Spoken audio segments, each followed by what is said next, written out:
बहुत प्रसन्नता हो रही है कि हम श्रीमद् भागवतम को आज शुरू करने जा रहे हैं। Oh Sundar Madhav Prabhu, thank you. If you like you can come every day, ठीक है ना। यू विल रियली रिलिश, बहुत अच्छा है। नॉट बिकॉज कि मैं बोल रहा हूँ, ये जो टॉपिक्स इतने सुंदर हैं, आज हम लोग उसको बहुत सिस्टमेटिकली पढ़ने का प्रयास करेंगे। हमारा ये भी भाग्य है कि भागवत सुबोधनी नाम का एक बुक पुस्तक जो है इस्कॉन वाड़ा के डिवोटीज ने लिखा है, इंग्लिश में लिखा है।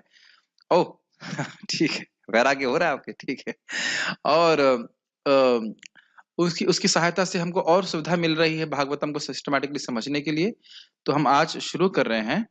अभी आप लोगों के सामने जूम पे आवाज ठीक आ रही है सबको? हाँ ठीक है, उम्मीद है कि आवाज सही आ रही होगी। तो जो लोग फेसबुक पे देख रहे हैं वो कभी कभी प्रश्न करते हैं कि ये वीडियोस कैसे दोबारा मिल सकते हैं। तो मेरा व्यक्तिगत एक चैनल है, लेकिन इसमें व्यक्तिगत बात कुछ नहीं है, भगवान की ही बात है। बात कृष्ण गति ही है, भक्ति ट्री। उस पे आप सर्च कर सकते हैं, उसको सब्सक्राइब कर सकते हैं, वट आप जो कर सकते हैं। तो ये लेक्चर होने के तुरंत बाद ही हम उसको उसको विद इन, भगवान ने चाहा तो आधे घंटे के अंदर हम उसको पोस्ट कर देंगे उसमें, तो आप उसमें सुन सकते हैं बाद में सिस्टमेटिकली। अगर मान लीजिए आप प्रवचन अभी नहीं सुन पाते हैं, बाद में जैसे भी करके। और मैं श्री कृष्ण बलराम जी से, श्री श्री गौर निताई, श्री श्री राधा श्याम सुंदर ललिता विशाखा शिला प्रभुपा से प्रार्थना करता हूँ कि शरीर छूटने पहले कम से कम एक बार भागवतम हम पूरी कर लें, जैसी मुझे करने की इच्छा है। भगवान मेरे मनोरथ को जानते हैं, पब्लिक में तो नहीं कहना चाहिए, लेकिन इच्छा है। जैसे भगवान ने गीता पूर्ण कराई हमारे द्वारा, आचार्यों की टीका को जितना मैं समझ पा रहा हूँ वह सब भक्तों के सामने प्रकाशित हो सके, ये मेरी बहुत इच्छा है।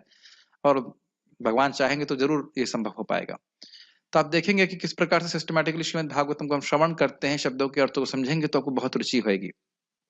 हम लोग अभी पहले श्रीमद् भागवतम के विषय में बात करेंगे। जैसे कि आपने भगवत गीता में पढ़ा है कि भगवत गीता के 5 टॉपिक हैं: भगवान, जीव, काल, कर्म और प्रकृति। और कोई भी श्लोक है तो वह इन 5 टॉपिक के ही संबंध में है। कौन कौन से टॉपिक हैं? भगवान, जीव, काल, प्रकृति और कर्म, ठीक है। इसी प्रकार से श्रीमद् भागवतम में 10 टॉपिक हैं। किसी भी महापुराण को में 10 टॉपिक होने चाहिए, वो आपके सामने दिख रहा है। आपने गलत फाइल अभी खोली हुई है, आप इंट्रो वाला फाइल खोल लीजिए। तो उसको आप देखेंगे तो अब हम पहले से डिस्कस कर लेते हैं। मुझे आज एक आइडिया इसलिए आया, अच्छा, क्योंकि अगर हमें पुस्तक की विषय वस्तु पता हो तो समझ में आता है कि हम क्या पढ़ने वाले हैं। जैसे हम लोग फिजिक्स पढ़ते थे तो हम लोग पढ़ते थे एस.सी. वर्मा की कॉन्सेप्ट्स ऑफ फिजिक्स। तो सबसे पहले आप किताब में कंटेंट जरूर देखते हैं, कंटेंट देखते हैं। तो कंटेंट देखने से समझ में आता है कि हम क्या विषय पढ़ रहे हैं विभिन्न अध्यायों में, ठीक है। तो इसलिए मैंने इसको रखा है इससे पहले कि मैं प्रथम श्लोक को शुरू करूं। तो मेरे पीछे फिर भी आप बोलिए, अगर श्लोक दिख रहा है, इंट्रो में दिख रहा है, आप लोगों को नहीं दिख रहा है? हाँ यस, आप थोड़ा सा इनको हेल्प कर सकते हैं कि साथ में नहीं, इस पे मत बोलिएगा, वो आवाज अगर नहीं ऐसे हम संवेद बोलेंगे मेरे पीछे।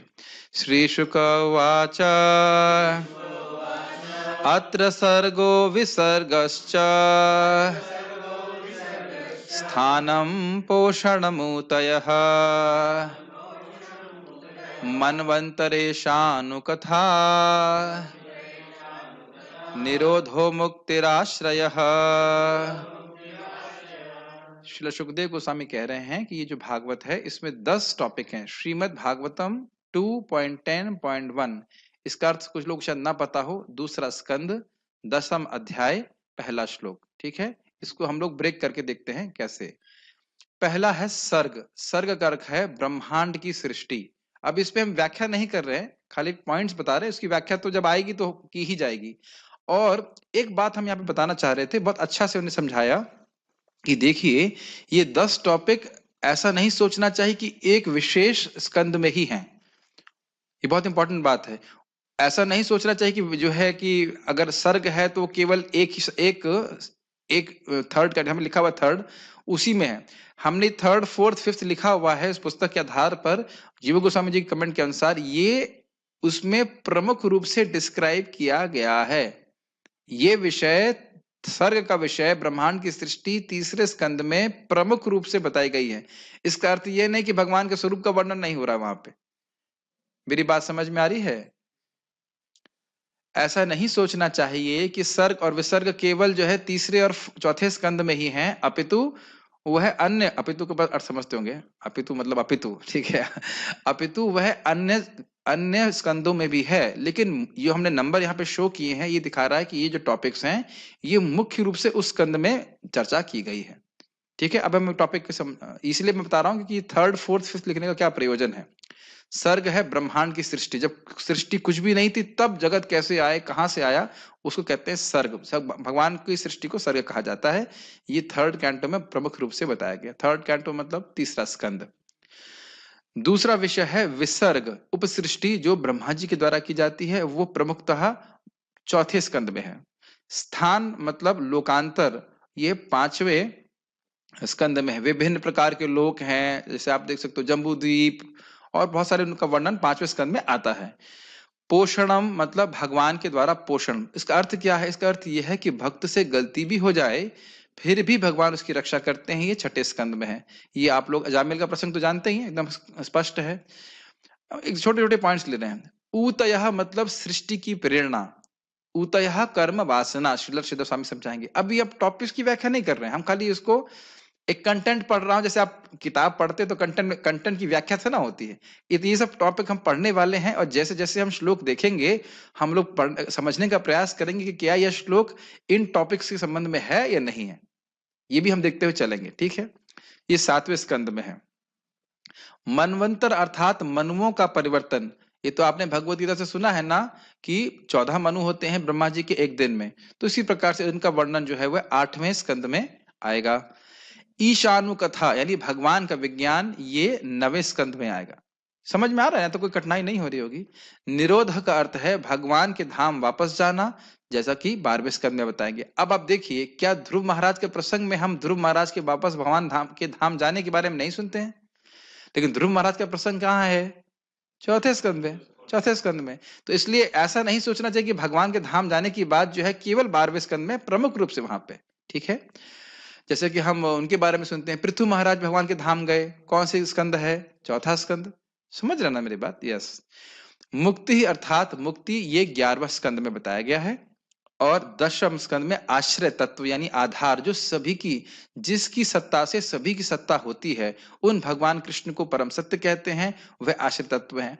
तो क्या उसका वर्णन, क्या उनका वर्णन केवल 10वें स्कंद में है? नहीं, प्रथम स्कंद के पहले श्लोक में भगवान कृष्ण का ही वर्णन है। तो आप ये नहीं कह सकते, हम ये नहीं कह सकते कि आश्रय तत्व केवल 10वें स्कंद में। हाँ, लेकिन ये बात सत्य है कि आश्रय तत्व को मुख्य रूप से 10वें स्कंद में समझाया गया है। 3000 श्लोक है ना, यहां तक मैं समझता हूँ। 10वें स्कंद में 3000 श्लोक है। यस। अनुवाद पढ़ देते हैं। ये आप लोग समझ पा रहे हो मैं क्या बात कर रहा हूं? ओके। तो ये श्लोक भी हम लोग, चलिए होमवर्क रखते हैं, कल तक श्लोक याद कर लीजिए इस श्लोक को, और कल पूछा जाएगा। अरे ये सब भी करना पड़ेगा यहाँ पे? यस। ये श्लोक तो याद रहना चाहिए, कंटेंट तो याद रहे कि पढ़ क्या रहे हैं, है कि नहीं। कोई पूछे भागवत पढ़ते हो तो क्या उसमें विषय है, तो हाँ, जैसे हमारे परम पूज्य वृंदावन चंद्र महाराज अभी भी आते थे, श्रीनाथ जी को पकड़ते थे, श्रीनाथ जी, हाँ महाराज वो 6 प्रश्न क्या है? तो अभी मुझे बड़ा खलता था, मुझे लगता है ये गलती श्रीनाथ जी प्रभु जी की नहीं, ये गलती हमारी है कि हमने कभी समझाया ही नहीं, और हमने भी स्वयं प्रयास कभी नहीं किया। तो उसको हम लोग डिटेल में पढ़ने का प्रयास करेंगे, वो 6 प्रश्न क्या है, उनका उत्तर क्या है। बहुत आप लोगों को सुख मिलेगा, मुझे विश्वास है कि सुख मिलेगा। अनुवाद पढ़ देते हैं श्लोक का। श्री सुखदेव गोस्वामी ने कहा, इस श्रीमद् भागवत में 10 विभाग हैं, जो ब्रह्मांड की उत्पत्ति, उपसृष्टि, लोकांतर, भगवान द्वारा पोषण, सृष्टि प्रेरणा, मनुओं के परिवर्तन, ईश्वर ज्ञान, अपने घर भगवत धाम गमन, मुक्ति तथा आश्रय से संबंधित है। तो हम इसकी कोई दिक्कत तो है नहीं। वैसे अच्छा होता कि अगर आप अपना स्मार्टफोन या इनके पास कुछ रहता, आप सामने रखकर पढ़ते तो अच्छा रहता। क्या नाम है आपका? साधु शरण प्रभु। ऐसा ये वाली मतलब समझ रहे ना, वैसी कथा नहीं है, ये क्लास है, तो उसमें कम से कम किताब जरूर होनी चाहिए। तो किताब तो आप देते नहीं हो, डिजिटल किताब है, उसको देखेंगे पढ़ेंगे तो अच्छा रहेगा। क्या जैसी इच्छा करना चाहे करें। अच्छा, पढ़िए आगे, हम पढ़ रहे हैं, देखिए सुनिए। श्रील जीव गोस्वामी के अनुसार प्रथम और दूसरा स्कंद बहुत इंपॉर्टेंट है। हम क्यों उसको पढ़ रहे हैं? सर्ग, विसर्ग, पोषण और निश्चित रूप से आश्रित तत्व का निरूपण करते हैं। तो ये जरूर हम देखेंगे। सर्ग और विसर्ग इत्यादि के बारे में तो आप अभी प्रथम श्लोक में ही देखने वाले हो। उम्मीद है कि आज ही देखेंगे। और इस एक क्लास आज थोड़ा अधिक भी हो सकती है, 8 के अधिक भी हो सकती है। ये मत सोचिएगा कि 8 बजे घंटी बजने का समय है, क्योंकि अगर कोई विषय चल रहा होगा तो हम उसको आगे भी प्रस्तुत करेंगे, अगर विषय पहले हो जाता है तो हम पहले समाप्त कर देंगे। हाँ, 8:30 तक से ऊपर नहीं जाएगा, ठीक है। कभी कभी हो सकता है चैतन्य चरितामृत क्लास नहीं होगी, कभी कभी अगर 8 बजे कर देंगे तो हो जाएगी, डिपेंड करता है, वो डिपेंड करता है कि विषय हम छोड़ नहीं सकते बीच में बात करते हुए, ठीक है। तो यहाँ पे हम देख रहे हैं जीव गोस्वामी जी के अनुसार क्या 4 विषय हम लोग सीख रहे हैं, सर्ग, विसर्ग, पोषण और आश्रय तत्व। सर्ग मतलब था भगवान के द्वारा सृष्टि, विसर्ग मतलब उपसृष्टि, पोषण मतलब भक्तों का संरक्षण, भले ही वो कुछ गलत कर दें, भक्तों का रक्षा करते, जैसे कि हम लोग सुनेंगे भगवान माँ के गर्भ, क्या नाम था, उत्तरा के गर्भ में जाकर के परीक्षित महाराज की रक्षा करते हैं, अपने भक्तों पांडवों की रक्षा करते हैं, है कि नहीं, इस प्रकार से। और कौन करते हैं, भगवान, तो भगवान का वर्णन तो है ही आश्रय तत्व के रूप में, ठीक है। समझ में आ रहा है आपको, ये 4 टॉपिक हम लोग प्रथम और दूसरे स्कंद में सीखने वाले हैं। पहले 2 स्कंद हमें क्यों पढ़ने चाहिए, जरा हम ये देख रहे हैं। पहले 2 स्कंद भगवान के चरण कमल हैं। इसका क्या मतलब है, पहले पढ़ता हूं फिर समझाता हूं। इसलिए इस दिव्य ग्रंथ को नम्रता के साथ पढ़ने के लिए व्यक्ति को पहले इन दोनों स्कंद का अध्ययन करना चाहिए। अब हमारे यादवपति पर तो सत्यापित कर सकते हैं कि भगवान के विग्रह को देखने की क्या रीति है, सबसे पहले हम लोग मुख को देखते हैं। गुड, एकदम करेक्ट किया ना, मुख को नहीं देखते हैं, चरण कमल को देखते हैं। चरण कमल में जब मन फिक्स हो जाता है फिर धीरे धीरे करके हम ऊपर उठते हैं, यही तरीका है। इसको भी आप आगे कुंती महारानी की स्तुति में सीखेंगे, बहुत सारी बातें आप सीखने वाले हो। तो ये आपको समझ में आ रहा है कि हम क्यों प्रथम पहले 2 को क्यों स्कंद को सीख रहे हैं। ये श्रीमद् भागवतम साक्षात भगवान का वपु है, साक्षात भगवान है, तो उनके चरण कमलों पे अपने मन को पहले फिक्स करें, उसके बाद हम आगे बढ़ने का प्रयास करें। प्रभुपाद ने आपको याद है, बताया था ना कि कुछ लोग तुरंत दशम स्कंद पे कूद जाते हैं, लेकिन भगवान के बारे में ठीक से वो समझते नहीं, भगवान की भगवत्ता को नहीं समझते। तो ये भी हम क्यों कर रहे हैं एकदम समझ लेना चाहिए, अच्छे से प्रयास करेंगे। अब आप कह सकते हो कि भाई ये दशम स्कंद में केवल भगवान कृष्ण के आश्रय तत्व को ही क्यों रखा गया है, और क्यों अवतारों के बारे में नहीं बताया गया, तो उसको ही श्रीमद् भागवतम के 2.10.2 में श्रीला सुखदेव गोस्वामी कह रहे हैं, हम एक इंट्रोडक्शन दे रहे हैं, ठीक है, मेरे पीछे बोलिए। दशमस्य विशुद्ध्यर्थम नवानाम इह लक्षणम वर्णयन्ति महात्मानः श्रुतेनार्थेन चांजसा।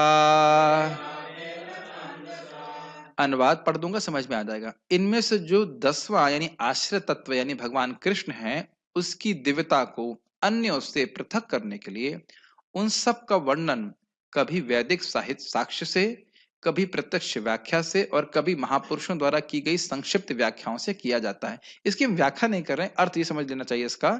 इसकी व्याख्या जब वहां पे आएगा तब हम करेंगे। इतना बोलना चाहता हूं कि भगवान कृष्ण की विलक्षणता को, वह भगवान कृष्ण जो सभी के आश्रय तत्व है, मतलब वो सभी के आधार हैं। जैसे हम सभी लोग पृथ्वी पे ही बैठे हैं, चाहे कितना ही बड़ा व्यक्ति हो पृथ्वी पे ही बैठा है, इसीलिए आप कहते हो कृष्ण मतलब कृषि भूवाचक शब्द न च निवृत्तिवाचक। भूवाचक मतलब जैसे भूमि सभी का आधार है, इसी प्रकार से भगवान कृष्ण सभी के आधार है। और न का मतलब हुआ कि वह परम आनंदमय है, ठीक है।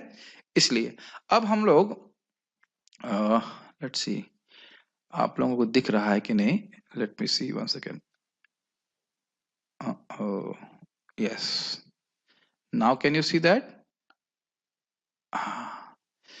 इस अध्याय के अवलोकन को देख रहे हैं। अवलोकन मतलब होता है ओवरव्यू, बर्ड्स आई व्यू। जैसे कि एक चिड़िया किसी स्थान को देखती ऊपर से, ऐसे इस पूरे अध्याय को हम ऊपर से देखने का प्रयास कर रहे हैं। आप लोग अगर वो फाइल नहीं दिख रही, मेरे ख्याल से दिखनी चाहिए, तीसरी फाइल भेजी गई है, उसको देखिए।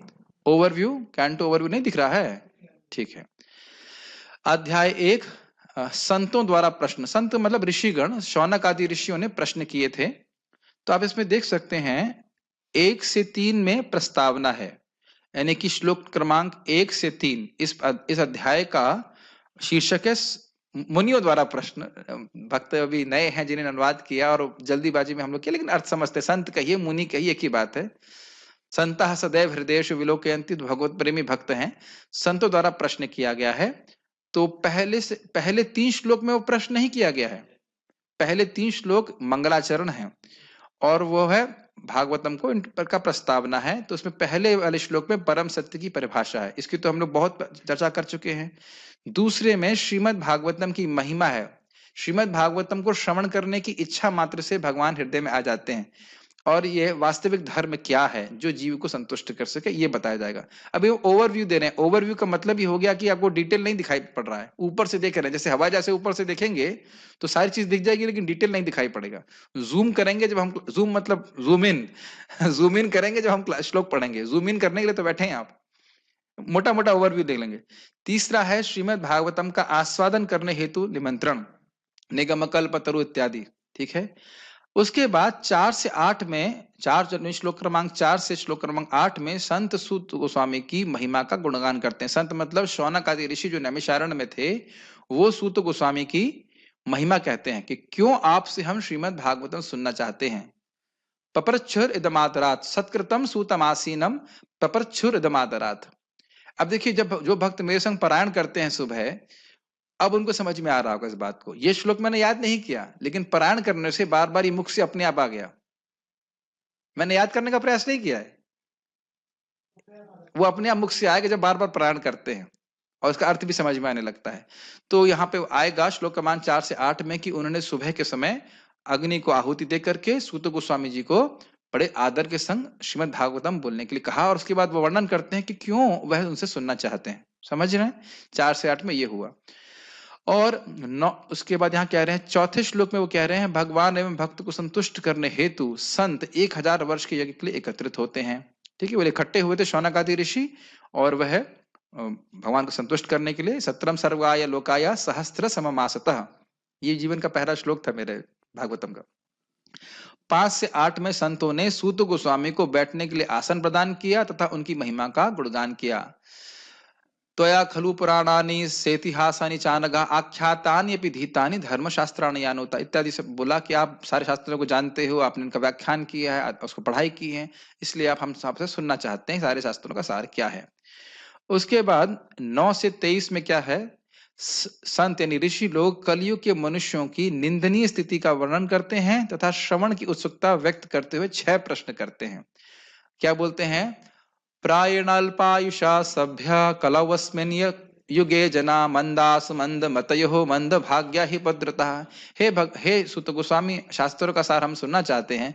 तो मान लो सुत गोस्वामी कहें तो ठीक है, सारे शास्त्र बोलता हूं, तो कहते हैं ना, बहुत कलयुग में लोगों की बुद्धि बहुत मंद है, तो आप सार वस्तु बताइए जिससे कि जीवों की कल्याण, परम कल्याण हो जाए। तो ठीक है, कलयुग के मनुष्यों के बारे में बताया गया। श्रवण की उत्सुकता, वयम तु नावितृप्यामा उत्तम श्लोक विक्रमे यत् शृण्वताम रसज्ञानाम स्वादु स्वादु पदे पदे। तो कह रहे हम तृप्त नहीं हो रहे हैं, अपितु जो रसज्ञ हैं, जो कृष्ण कथा को जानते हैं, उनको हर स्वादु स्वादु पदे पदे, हर पद पे बहुत सुस्वादु लगती है कथा। Short birds eye view. और उसके बाद 6 प्रश्न किए। तो 6 प्रश्न क्या है श्रीनाथ जी प्रभु? घबराइए मत, आपको सिखाएंगे। ये हो गया बर्ड्स आई व्यू। ठीक है, अब हम लोग श्लोक को शुरू करेंगे। ठीक है, हम सबसे पहले आज श्रीधर स्वामी जी की टीका को लेंगे। तो हम श्रीधर स्वामी जी की टीका, एक मिनट, 1 सेकेंड।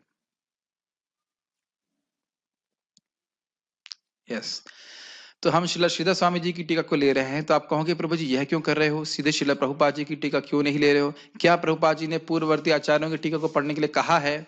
जब आप श्रील प्रभुपाद जी के तात्पर्य को पढ़ेंगे, बहुत दूर जाने की जरूरत नहीं है। 1.1.1 इसी श्रीमद् भागवतम के प्रथम श्लोक की टीका में प्रभुपाद कहते हैं, जो गंभीर छात्र हैं श्रीमद् भागवतम के, उन्हें पूर्ववर्ती आचार्य जैसे कि श्रील श्रीधर स्वामी, श्रील विश्वनाथ चक्रवर्ती ठाकुर, श्रील वल्लभाचार्य इत्यादि की टीकाओं को पढ़ना चाहिए।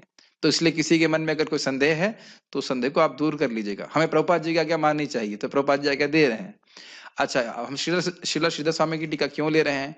जैसे आपने देखा था कि गीता भूषण पढ़ने से प्रभुपाद जी के तात्पर्य अधिक समझ में आता है कि नहीं, उसी प्रकार से श्रील श्रीधर स्वामी जी की टीका पढ़ने से हमको प्रभुपाद जी का तात्पर्य और अच्छे से समझ में आएगा।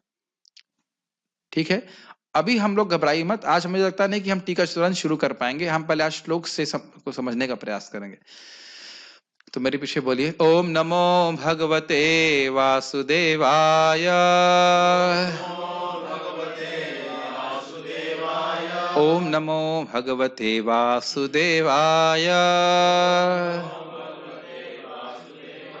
ओम नमो भगवते वासुदेवाय। देखिए, ओम शब्द ये भगवान का नाम है। ओमित्याक्षरम ब्रह्मन व्याहरण माम अनुस्मरण यह प्रयाति तजन्देहम स याति परमाम गतिम। ओम भगवान का नाम है, गीता का श्लोक बोल रहा हूं मुख से। तो ओम हो गया, ओम भगवान, नमो भगवते, मैं उन भगवान को, किनको, वासुदेवाय प्रणाम कर रहा हूं। नमो मतलब प्रणाम कर रहा हूं, किनको, वासुदेव को। वासुदेव को प्रणाम करने के लिए स्पेशली क्यों कहा जा रहा है? क्योंकि भगवान वासुदेव हमारे चित्त के नियंता हैं, चित्त को शुद्ध करने वाले हैं। जब शुद्ध चित्त होगा तब हम श्रीमद् भागवतम को बोल सकेंगे और हम समझ सकेंगे। इसलिए भगवान वासुदेव का हम आश्रय ले रहे हैं। ठीक है, अब हम लोग गाना शुरू करेंगे। तो गाना शुरू किया जाए, मेरे पीछे गाइए।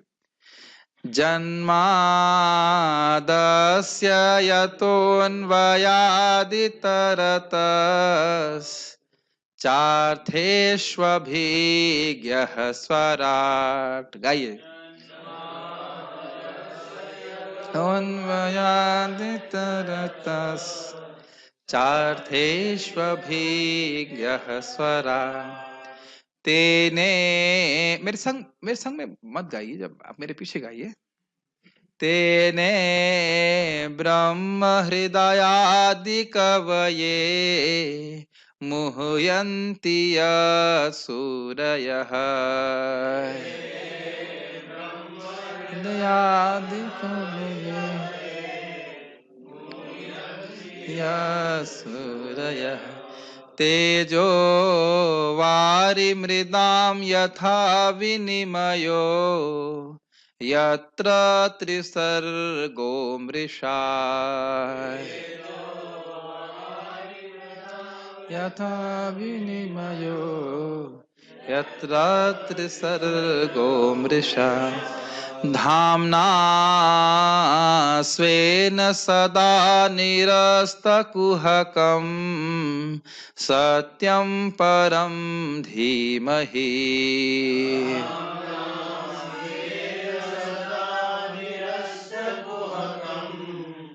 सत्यं परं धीमहि। 2-3 बार और आवृत्ति करेंगे कम से कम, और उम्मीद है कि आप लोग उसको याद करेंगे। गा गा के याद करने में कठिनाई तो है नहीं। जन्मादस्य यतोऽन्वयादितरतश्चार्थेष्वभिज्ञः स्वराट्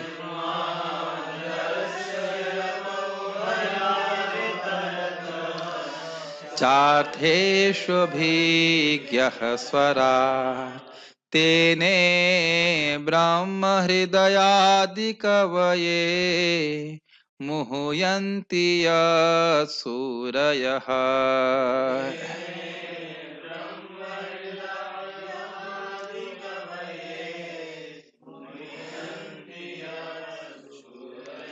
तेजो वारिमृदां यथा विनिमयो यत्र त्रिसर्गो मृषा।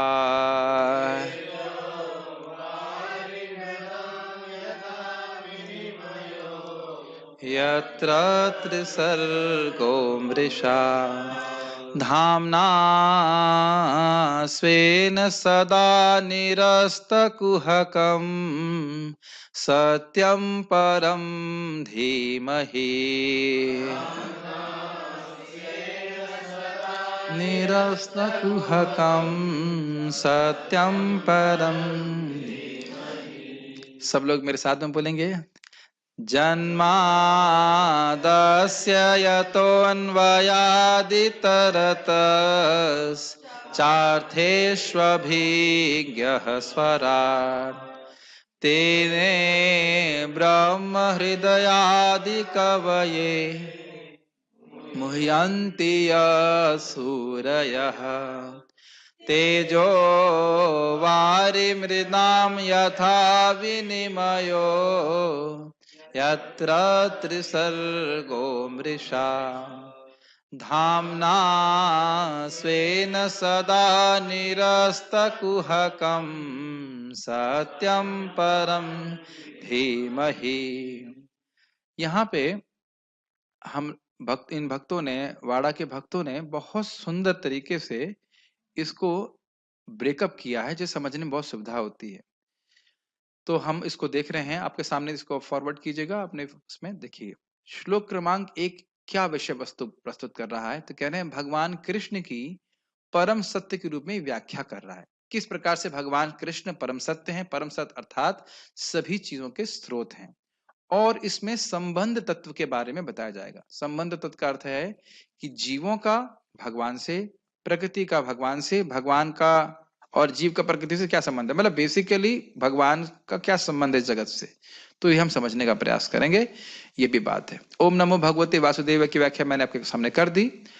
अब पहला नंबर पॉइंट है जन्मादि अस्य यतो। इनने क्या किया, श्रील प्रभुपाद जी के ट्रांसलेशन को ऐसे सेट करके रखा है कि उससे आपको एक एक फ्रेज का अर्थ समझ में आ जाए। नहीं तो हम शब्दार्थ पढ़ते हैं और अपने मन को बंद कर लेते हैं, जन्मादि जन्मादि ऐसे करके। लेकिन हम धीरे धीरे पढ़ने का प्रयास करेंगे, समझने का प्रयास करेंगे।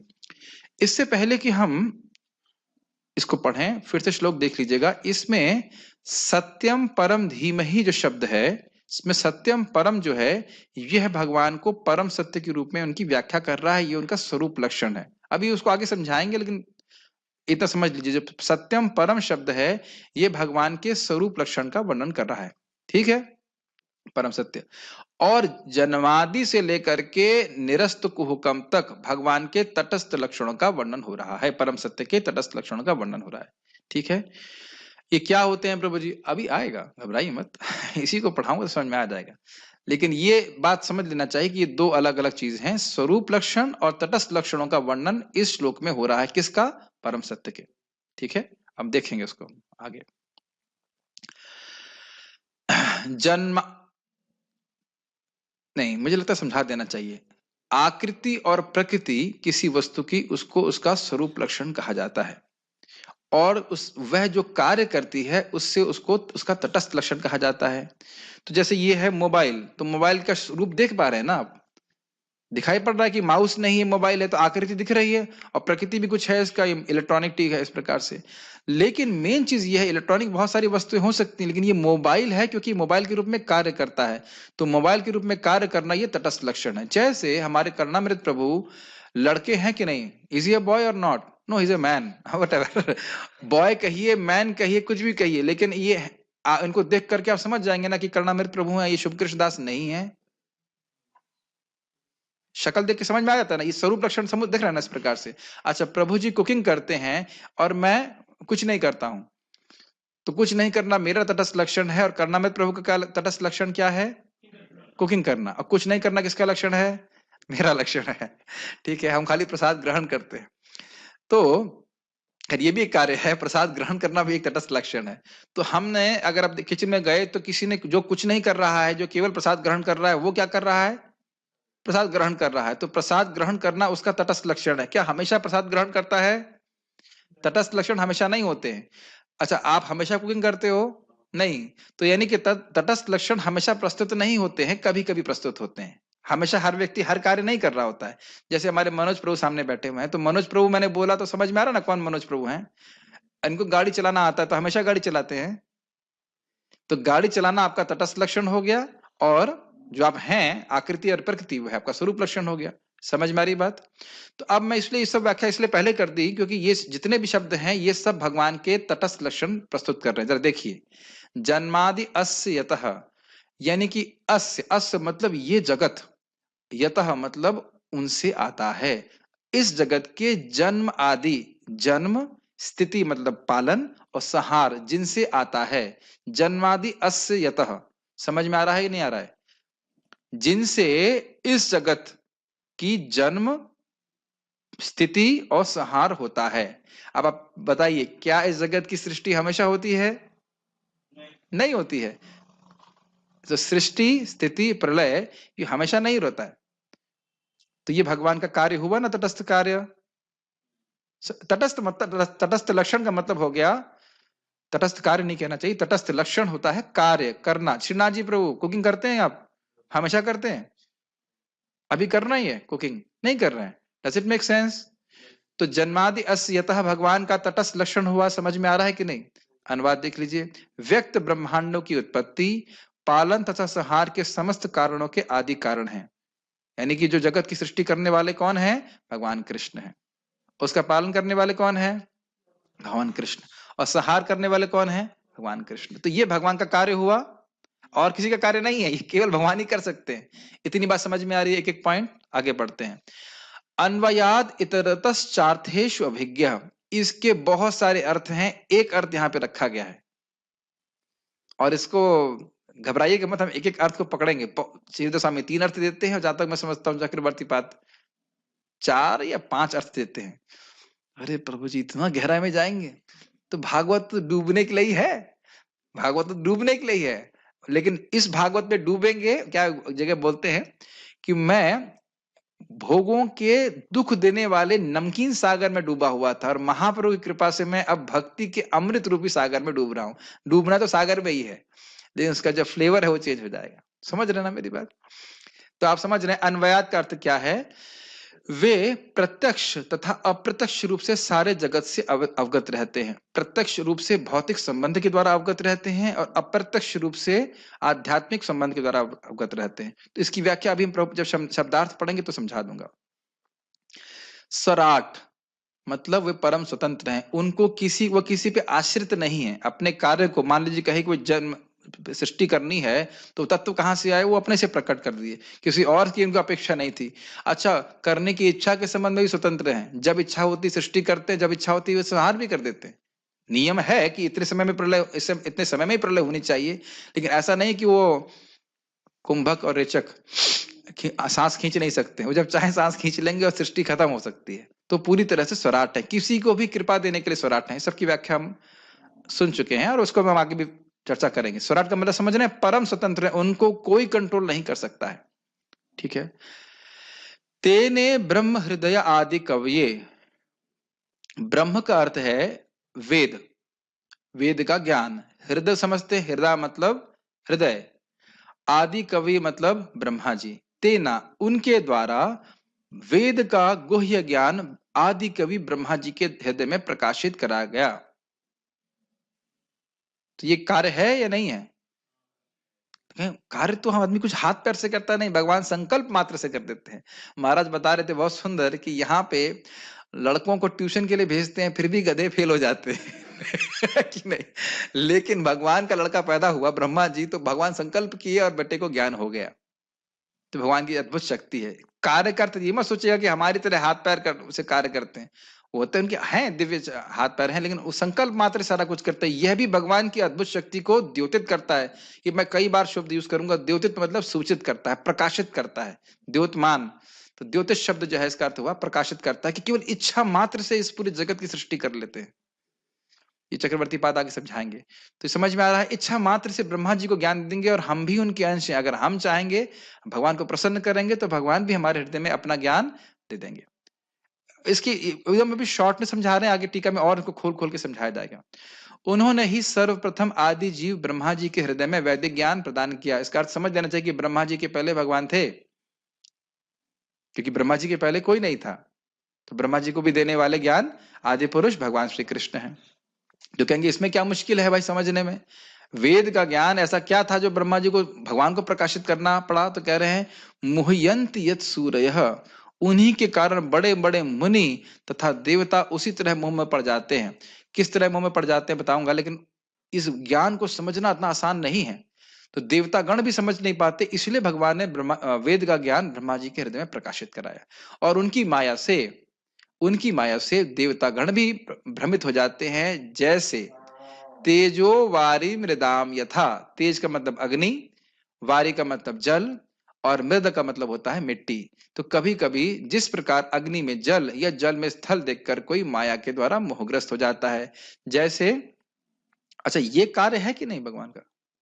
देवता मोहित हो जाते हैं उनकी माया से, तो क्या ये भगवान का कार्य है कि नहीं? देखिए एक एक पॉइंट को पकड़ करके उसे समझने का प्रयास कीजिए। तटस्थ लक्षण के बारे में था कार्य, तो भगवान की माया शक्ति किसके पीछे चल रही है? भगवान की इच्छा से। इच्छानुरूपमस्य अपि चेष्टते स, तो भगवान वो सारी चेष्टाएं उसकी भगवान की इच्छा से हैं। तो वो माया अगर कार्य कर रही तो भगवान के कार्य से वो अलग नहीं है। Make sense? तो उनकी ही माया से सारे देवता मोहित हैं, तो यह भी भगवान का ही कार्य है। ठीक है, वो उनसे संचालित हो रही है। तो कह रहे हैं किस प्रकार से मोहित होता है? जैसे आप जानते हो मृग मरीचिका में मृग मरीचिका में क्या होता है, मृदा यानी कि मिट्टी में जल दिखाई पड़ता है, देखे हैं कि नहीं, तो सभी देखे होंगे। कभी कभी कांच में अग्नि यानी कांच में प्रकाश की भावना होती है, कांच रहता है और वहां से लगता है कि सूर्य वहां पे, वहां से रोशनी आ रही, सूर्य वहां पे नहीं है, तो कहीं कहीं कांच में अग्नि का भास, अग्नि का आभास होता है, ठीक है। और जल में तेज का आभास कैसे होता है, उदाहरण याद आ रहा है, अभी मुझे याद नहीं आ रहा, टीका में लिखा हुआ तो वहां बता दूंगा। तो कभी कभी जल में, यानी कि, यानी इसका अर्थ क्या है, इसका अर्थ यह है कि वहां जहां पे वो वस्तु नहीं है उसके बदले में कोई और वस्तु दिख रही है, वस्तु है लेकिन उस वस्तु की वो नहीं दिखाई पड़ रही, उसके बदले में कुछ और दिख रहा है। पानी में भी सूर्य दिखता है, अभी अभी मुझे याद आ जाएगा, मैं आगे टीका में लिखा हुआ है।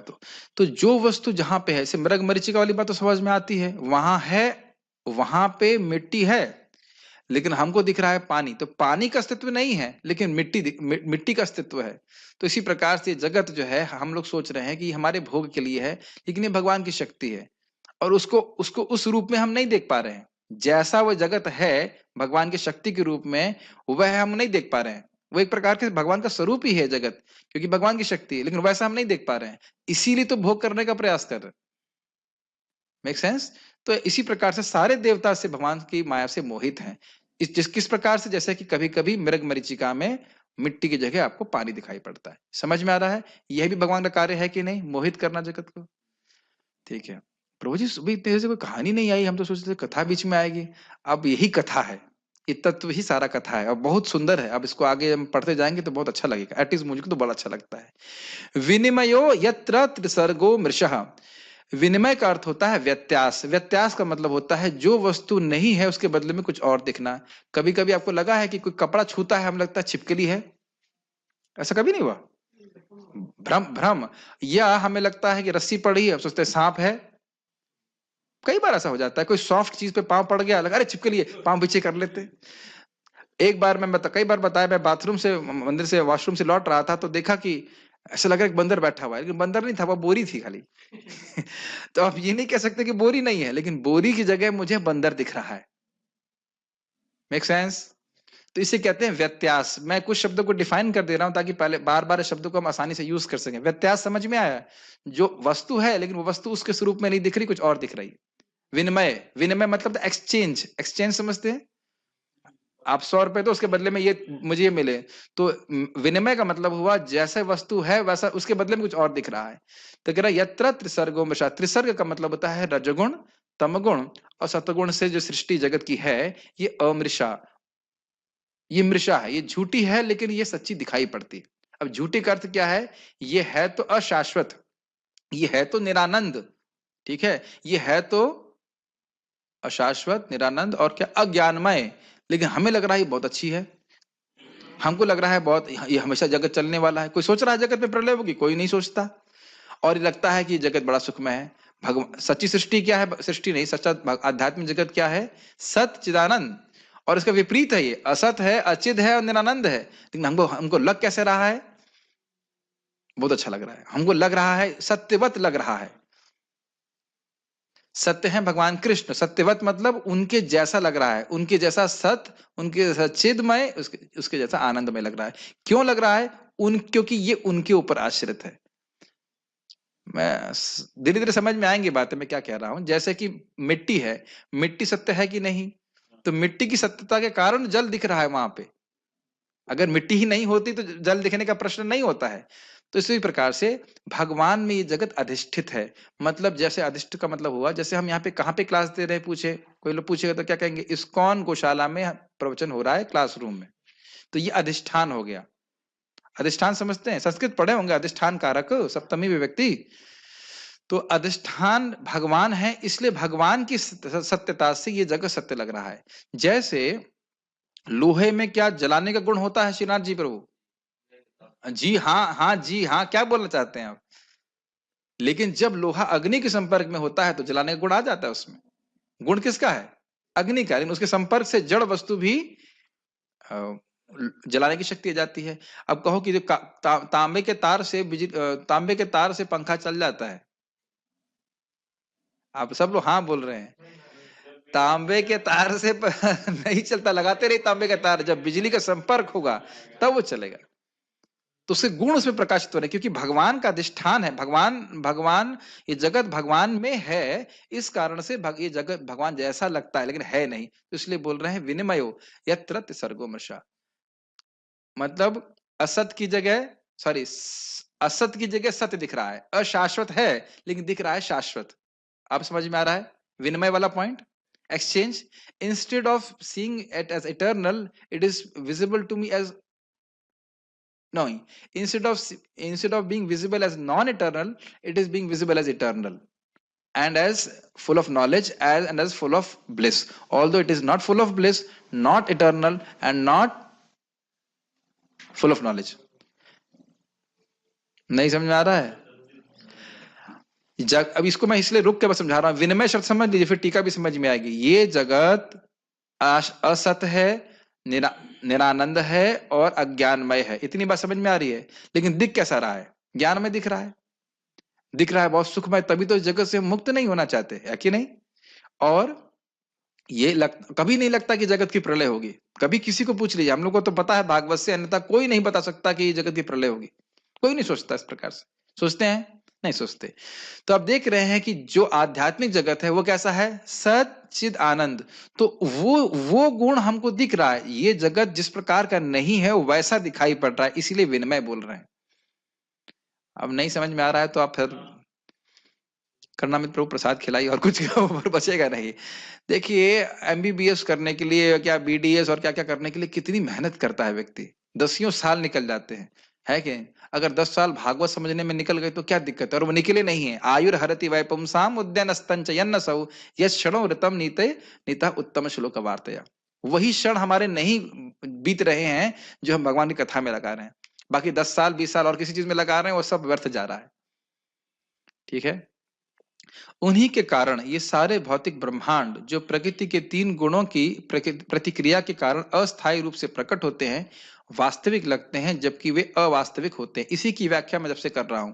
वास्तविक वस्तु मतलब सच्चिदानंद, अवास्तविक मतलब असत, अचित, निरानंद। 8वां भाग ये भी उन्हीं के कारण हो रहा है, तो यह भी भगवान का तटस्थ लक्षण हुआ कि नहीं हुआ? ये भी उन्हीं के कारण हो रहा है ना, कि जो वस्तु दुखमय है वह हमको सुखमय लग रही है, ये उनकी शक्ति के द्वारा हो रहा है। ठीक। 8वां, इस प्रकार से क्रिटिकली हम पढ़ते हैं तो भागवत में रुचि होती है। और ऐसे महाराज जी उस दिन बता ही रहे थे, भागवत अर्थानाम आस्वादन, भागवत के विभिन्न अर्थों का आस्वादन करना। तभी इसके एक यहाँ पे अर्थ है, उसके बहुत सारे अर्थ अभी आप देखने वाले हो।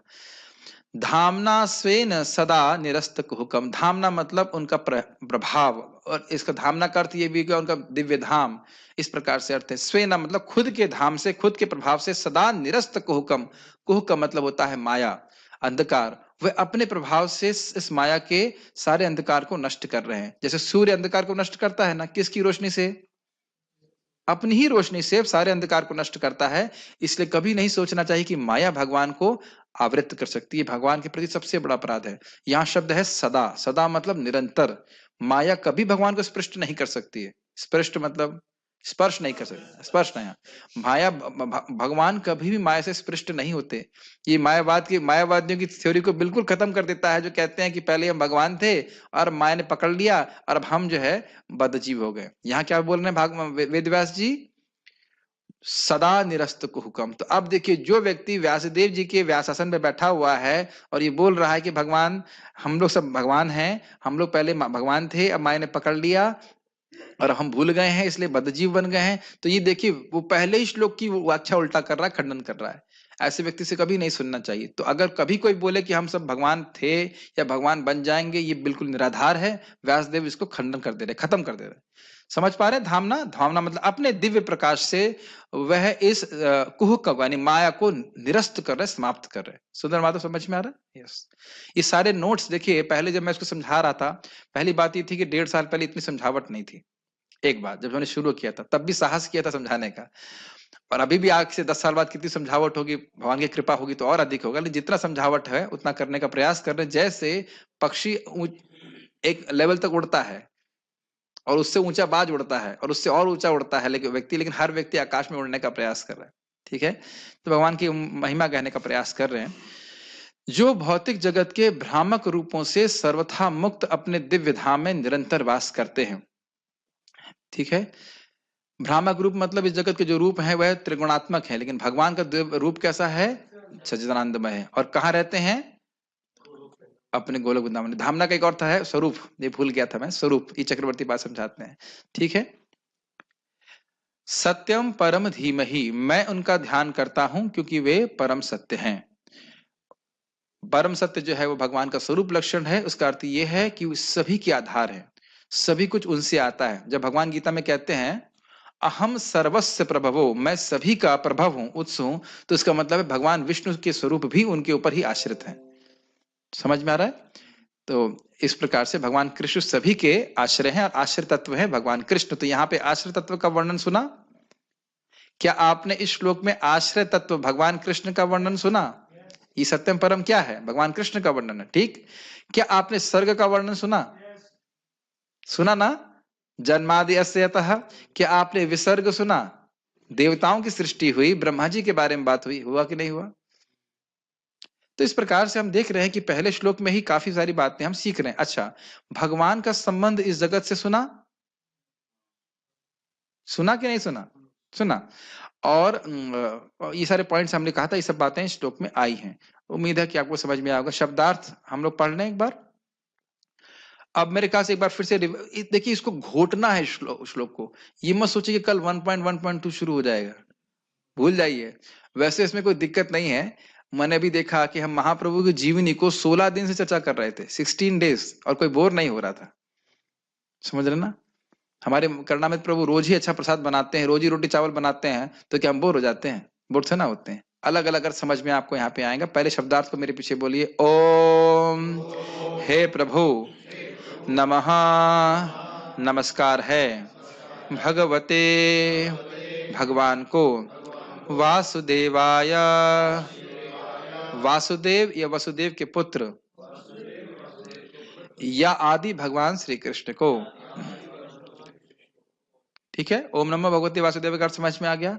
जन्मादि, उत्पत्ति, पालन, इसको व्यक्ति माइक पे बोलेगा तो अच्छा रहेगा। आप हम बोल सकते, थोड़ा माइक दूर रख करके। उत्पत्ति, पालन तथा संहार। यस, हाँ संहार। कम फॉरवर्ड, सुंदर बात। यस, अस्य अस्य प्रकट ब्रह्मांडों का, प्रकट ब्रह्मांडों का, यतः यतः जिनसे, जिनसे अन्वयात् अन्वयात प्रत्यक्ष रूप से आध्यात्मिक संपर्क के द्वारा। प्रत्यक्ष रूप से आध्यात्मिक संपर्क के द्वारा। अब मैं जानबूझ के शब्दार्थ पढ़ा रहा था कि ये बस समझ में आ जाए। इसका अर्थ क्या है? जब आप प्रभुपाद जी के 1.1.1 के शब्दार्थ को भागवत से देखेंगे तो प्रभुपाद कहेंगे प्रत्यक्ष रूप से, बस इतना। लेकिन इसी श्लोक को जब प्रभुपाद जी चैतन्य चरितामृत में शब्दार्थ लिखते हैं तो ये लिखते हैं, ये अर्थ लिखते हैं, जिससे क्लियर हो जाता है कि वो क्या कहना चाहते हैं। इसलिए मैंने इसको वहां से रखा है। प्रत्यक्ष रूप से आध्यात्मिक संपर्क के द्वारा का अर्थ यह है कि भगवान की इच्छा से, भगवान की इच्छा आध्यात्मिक है कि नहीं? ये जगत सीधे सीधे सृष्टि हो रही है जगत की। अन्वय का मतलब होता है सीधा संबंध, डायरेक्टली। ये समझ में आ रहा है? भगवान ने इच्छा करी और इस जगत की सृष्टि हो गई। ये तो सीधा अर्थ है कि नहीं? नहीं समझ में आ रहा? ठीक है, सीधा संबंध है।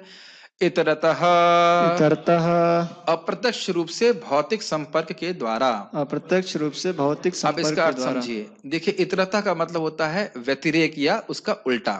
तो देखिए इसका अर्थ क्या है। भौतिक, हमने पहले समझाया था गीता क्लास में, भगवान प्रधान पे दृष्टिपात करते हैं कि नहीं? और उसके बाद गुणों को वह एक्टिवेट कर देते हैं या शुद्ध कर देते हैं अपनी काल शक्ति से, और जगत की सृष्टि होती है। तो भगवान संपर्क नहीं कर रहे ना प्रकृति से, केवल देख रहे हैं, ईक्षण मात्र कर रहे हैं। तो यानी कि डायरेक्टली कैसे भगवान ने जगत की सृष्टि करी? देख कर, इच्छा करके। और इतरतः सृष्टि हो रही है लेकिन अब उसमें वो लिप्त नहीं है। नवाध्याय का श्लोक याद क्या है वो? सब कुछ मुझ में है और मैं उसमें, मैं उनमें हूं और फिर भी मुझ में कुछ भी नहीं है और फिर भी मैं उनमें नहीं हूं। इस प्रकार से क्या श्लोक है, याद नहीं आ रहा अभी। 9वें अध्याय का श्लोक है ना, अभी याद नहीं आ रहा। लेकिन ये अर्थ है, भगवान की इच्छा से जगत की सृष्टि होती है। डायरेक्टली भगवान की इच्छा, ये मानते हैं? ये तो है ना। हाँ अभी याद नहीं आ रहा, 9 पॉइंट समवेयर, याद नहीं आ रहा। मया ततम इदम सर्वम जगद व्यक्त मूर्ति नाम स्थानि सर्वभूतानि एदम धार, कंफ्यूज कर दे रहे। मया ततम इदम सर्वम जगद अव्यक्त मूर्ति नाम स्थानि सर्वभूतानि नाचम तेषु नाचाहम तेषु अवस्थितम। ये श्लोक है कि मया ततम इदम सर्वम जगद अव्यक्त मूर्ति नाम, मैं इस जगत में पूरी जगह व्याप्त हूं और अमूर्ति रूप से, साक्षात रूप से नहीं, अपनी शक्तियों के द्वारा। मत्स्थानि सर्वभूतानि, सारे सभी कुछ मुझ में ही स्थित हैं। नाचाहम तेषु अवस्थिता, लेकिन मैं उनमें नहीं हूं। तो इसका अर्थ क्या हुआ कि भगवान की शक्ति पे सब कुछ आश्रित है, जितना भी पूरा जगत ब्रह्मांड है, और भगवान की इच्छा से जगत की सृष्टि होती है, लेकिन भगवान पूरी तरह से निर्लिप्त है। मेरी बात आप समझ पा रहे हैं? प्लीज इसको समझने का प्रयास करिए। यहाँ जो प्रभुपाद जी अर्थ ले रहे हैं, अन्वयात का अर्थ है भगवान की इच्छा से जगत की सृष्टि हुई डायरेक्टली, और भगवान इच्छा से हुई मतलब भगवान जान रहे हैं कि अब सृष्टि हो रही है। अन्वयात इतरतः और अभिज्ञ और अर्थेशु, इसको तीनों को एक साथ ले लेना पड़ेगा। अभिज्ञ का मतलब होता है कॉन्शियस, और अर्थेशु मतलब इस जगत में जो कुछ भी सृष्टि हो रही है, पृथ्वी जल अग्नि जो भी कुछ हो रहा है, इनके संबंधों में भगवान सीधे सीधे आध्यात्मिक दृष्टि से जानते हैं। प्रभुपाद एग्जाम्पल देंगे अपने तात्पर्य में, जैसे एक चीफ इंजीनियर जानता है हाँ वो मकान बन रहा है वहां पे, तो वो उसकी इच्छा से बन रहा है कि नहीं बन रहा है, लेकिन अब खुद जाकर के वह ईंट पत्थर नहीं ढो रहा है, तो वह हो गया इतरतः। अब समझ में आया? उसकी इच्छा से बन रहा है, उसके डिजाइन के हिसाब से बन रहा है, वो जान रहा है मकान बन रहा है, लेकिन खुद ईंटें पत्थर नहीं उठा रहा है। तो भौतिक शक्तियां भगवान की शक्तियां हैं, तो भौतिक शक्तियां भगवान की इच्छा से डायरेक्टली कार्य कर रही हैं और जगत की सृष्टि कर रही हैं। समझ में आ रहा है पार्थ कृष्ण प्रभु? लेकिन ये चीज मुझे समझने बहुत टाइम लगा था, लेकिन चेतन चरितामृत जब पढ़ा मैंने अभी कुछ समय पहले, तब ये बात मुझे ठीक से समझ में आई। बहुत अच्छी तरह से आप वहां पे भी समझेंगे। मेरी बात आप समझ पा रहे हैं? भगवान की इच्छा से सीधे सीधे जगत की सृष्टि हुई, और भगवान जानते हैं, ऐसा नहीं है कि भगवान जड़ पदार्थ है, अभिज्ञ है, वो जान रहे हैं कि जगत की सृष्टि हुई, ठीक। लेकिन अतरतः का अर्थ यह हुआ कि भगवान की इच्छा से उनकी भौतिक शक्तियां सृष्टि कर रही हैं, वो खुद उसमें प्रवेश, खुद उसमें जो है वो मेहनत नहीं कर रहे हैं। मेरी बात समझ में आ रहा है? ओके। तो अन्वयात इतरतः अप्रत्यक्ष रूप से भौतिक संपर्क के द्वारा, ये बोला हम लोग ने। हाँ मेरे पीछे बोलिए। इतरतः अप्रत्यक्ष रूप से भौतिक संपर्क के द्वारा, अप्रत्यक्ष रूप से भौतिक संपर्क के द्वारा, तथा अर्थेषु उद्देश्यों में। अब इसको समझिए, अर्थेषु इस जगत के जन्म स्थिति और संहार के उद्देश्य के संबंध में भगवान सीधे डायरेक्टली और इनडायरेक्टली रूप से अभिज्ञ यानी कि कॉन्शियस हैं। इस जगत के जन्म स्थिति और संहार के संबंध में भगवान सीधे सीधे जानते हैं, सीधे सीधे उनकी इज कॉन्शियस समझते हैं, वो सचेत हैं, और इनडायरेक्टली भी सचेत है, मतलब वो प्रकृति के द्वारा सचेत है, प्रकृति कार्य करे। जैसे मजदूर जान रहा है कि मकान बन रहा है कि नहीं, तो मजदूर सचेत है कि नहीं, लेकिन मजदूर के सचेत होने में और चीफ इंजीनियर के सचेत होने में अंतर है कि नहीं? क्या मजदूर अपनी इच्छा से मकान बना देगा? नहीं बनाएगा, वह चीफ इंजीनियर की अध्यक्षता में कार्य कर रहा है। बहुत सुंदर एग्जाम्पल श्रील प्रभुपाद दे रहे हैं, अब तो मैं समझ रहा हूं, समझ में आ जाएगा। इससे ये स्थापित होता है, क्या स्थापित होता है? अभिज्ञ, बोलिए, पूर्ण रूप से अवगत। पूर्ण रूप से अवगत। इसका अर्थ यह है कि सृष्टि के करने वाला कोई जड़ पदार्थ नहीं है, उसके पीछे एक व्यक्ति है, ये समझना चाहिए। अभिज्ञ मतलब होता है, जैसे आप लोग समझ रहे हैं ना, आप लोग के पास ज्ञान शक्ति है, कई बार जानते हैं इस बात को, तो आप समझ रहे हैं कि आप भागवत क्लास में बैठे हैं कि गीता क्लास हो रही है, चैतन्य चरितामृत हो रहा है। अभिज्ञ हैं, समझ में आ रहा है? हम भी कुछ कुछ हद तक जानते हैं, लेकिन हम सब कुछ नहीं जानते हैं। तो भगवान जो है वो सब कुछ जानते हैं। जैसे चीफ इंजीनियर मोटा मोटा जितना कुछ भी हो रहा है वो सब जानता है, उदाहरण से, लेकिन उसमें लिप्त नहीं हो रहा, वो अपने हाथ नहीं लगा रहा है, वहां पे ईंट नहीं उठा रहा है। अब तो शायद समझ में आ गया होगा अभिज्ञ का अर्थ। तो आपको क्या लेना है यहाँ पे, जो प्रभुपाद अर्थ ले रहे हैं, अन्वयात इतरतः च अर्थेषु अभिज्ञ, तीनों को एक साथ लेना पड़ेगा, तब समझ में आएगा। आप समझ में आ रहा है कि भागवत का श्लोक कितना गंभीर है? लेकिन मुझे लगता है कि कोई भार लग रहा होगा, इज इट नॉट? जैसे हम लोग फिजिक्स केमिस्ट्री में बड़ा, अरे ये प्रॉब्लम सॉल्व नहीं हो रही तो दिमाग गर्म होने लगता था, ऐसा नहीं होता है। Very nice, we can meditate on Krishna. एक बात वैसे मैं पहले ही बोल दे रहा हूँ, जब भक्त साथ में आकर भागवत को श्रवण करते हैं तो भगवान के लिए उत्सव होता है। इसको हम 1.1.2 में पढ़ेंगे। तो ये भगवान के लिए उत्सव है जो चलता ही रहेगा जब तक हमारे जीवन है। स्वराट स्वराट पूर्ण रूप से स्वतंत्र। पूर्ण रूप से स्वतंत्र। इसकी व्याख्या तुमने कर दी थी, तो कोई भगवान को टोकने वाला है नहीं। पूछे कोई क्यों आपने सृष्टि कर दी, क्या कर दी, वो उनकी इच्छा। तेने प्रदान किया ब्रह्म वैदिक ज्ञान हृदय की चेतना यह जो आदि कवये प्रथम सर्जित जीव के लिए। कौन है सर्जित जीव? ब्रह्मा जी। तो इन शब्दों के अर्थ को हमने एक साथ तो समझ ही लिया है, खाली पढ़ते जा रहे ताकि कहीं कोई डाउट न रहे। मोहयन्ते मोहित होते हैं यत् जिनके विषय में सूरयः बड़े बड़े मुनि तथा देवता।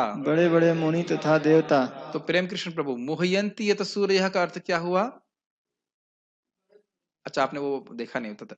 जिनके विषय में, जिस ज्ञान के, जिस वैदिक ज्ञान के विषय में, वेद का अर्थ है भगवान को जानना, तो भगवान के विषय में बड़े बड़े मुनि और देवता भी भ्रमित हो जाते हैं। जैसे कि इंद्र भ्रमित हो गए थे ना गोवर्धन लीला में। यस। ब्रह्मा जी भ्रमित हुए कि नहीं?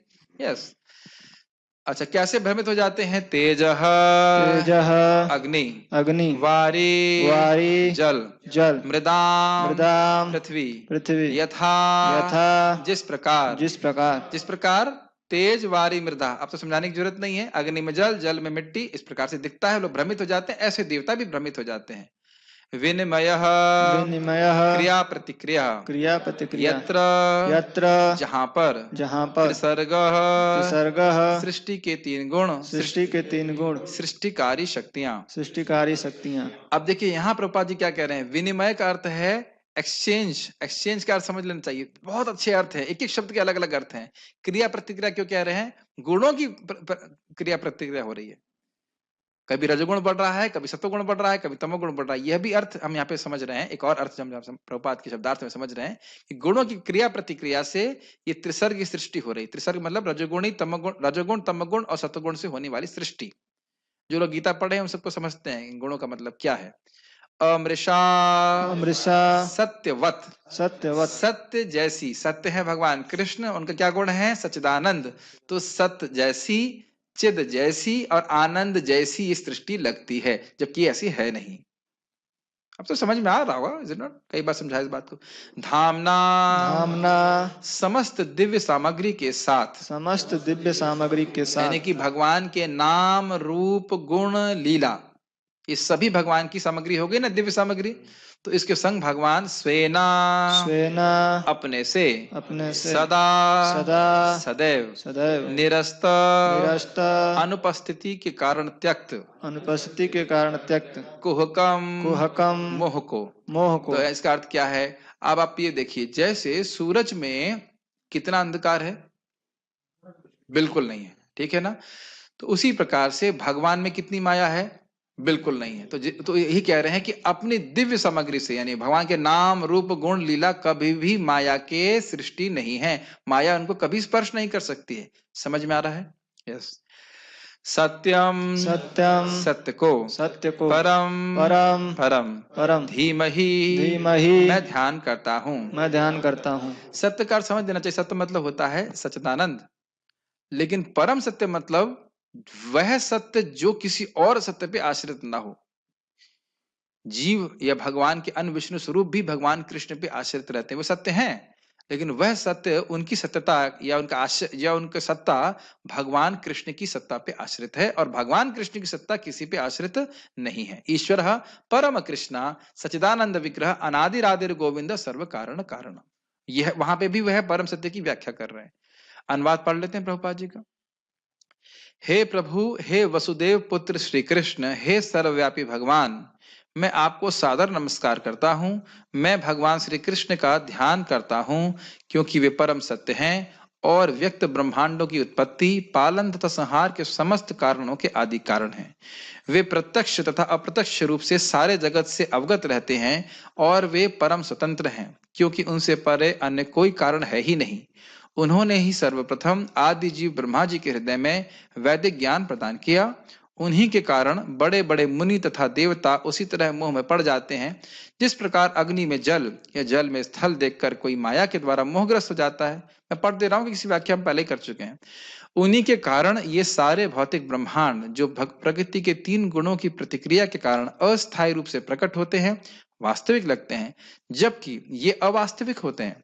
अतः मैं उन भगवान श्री कृष्ण का ध्यान करता हूं जो भौतिक जगत के भ्रामक रूपों से सर्वथा मुक्त हैं, मुक्त अपने दिव्य धाम में निरंतर वास करते हैं। मैं उनका ध्यान करता हूं क्योंकि वही परम सत्य हैं। अब हम लोग 15 मिनट है, तो हम लोग थोड़ा सा श्रीधर स्वामी जी की टीका को शुरू करते हैं, नहीं तो ऐसा लगेगा हमें कुछ किया ही नहीं इसका, और उसके बाद 8:30 पे हम लोग जाएंगे। या फिर कुछ प्रश्न ले लूं मैं, क्या करना चाहिए?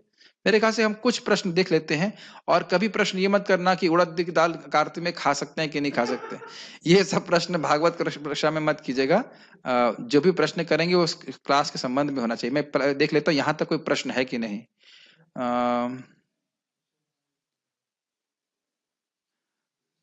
चरण कमल, ठीक है, और क्या है? ठीक है, कोई प्रश्न नहीं है तो हम आगे बढ़ते हैं। श्रीधर स्वामी जी की टीका को हम पढ़ रहे हैं। लेट्स सी, हम खाली 15 मिनट और चर्चा करेंगे, उसके बाद फिर कल से कंटिन्यू करेंगे उसको।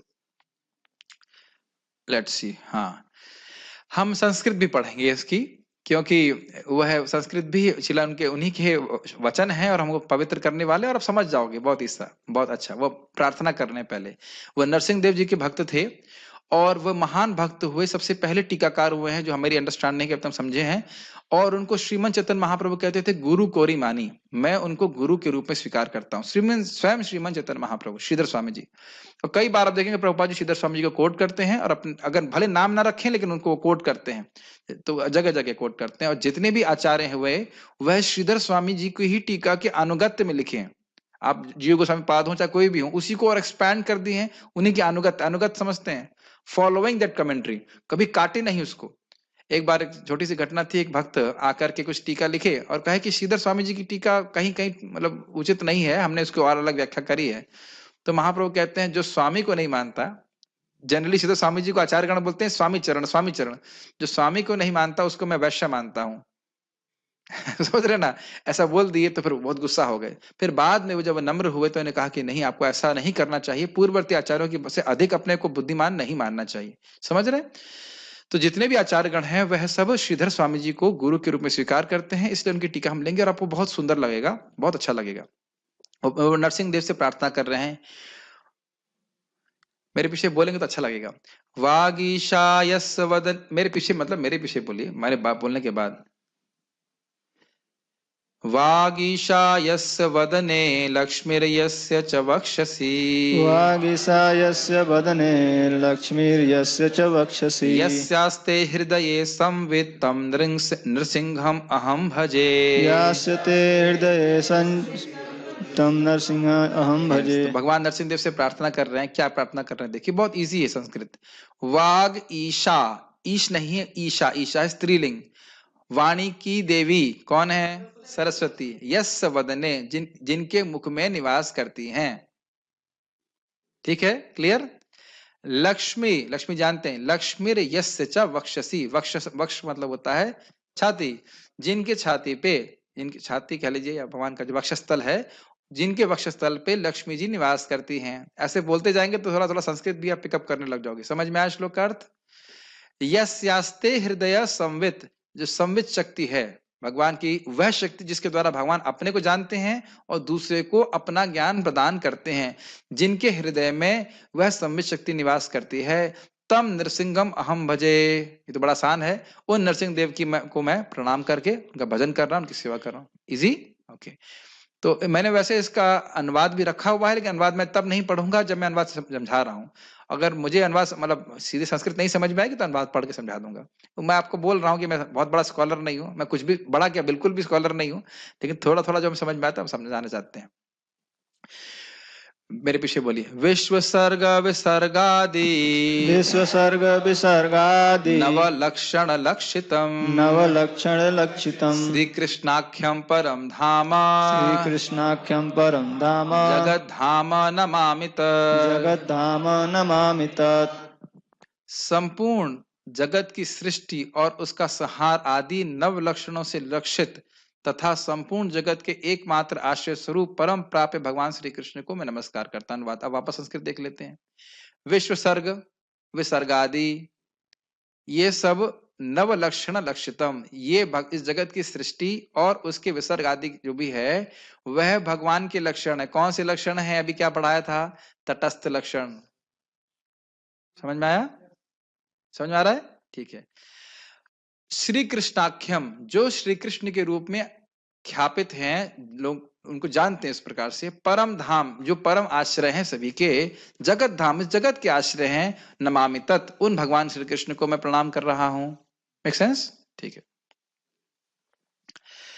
माधवो माधवाईशौ, माधवो माधवाईशौ, सर्वसिद्धि विधायिनौ, सर्वसिद्धि विधायिनो, वंदे परस्परात्मानौ, वन्दे परस्परात्मानौ, परस्परनुति प्रियौ। परस्परानुति प्रिय। अब देखिए यहाँ पे ईशव शब्द जो है यह द्विवचन में है कि नहीं?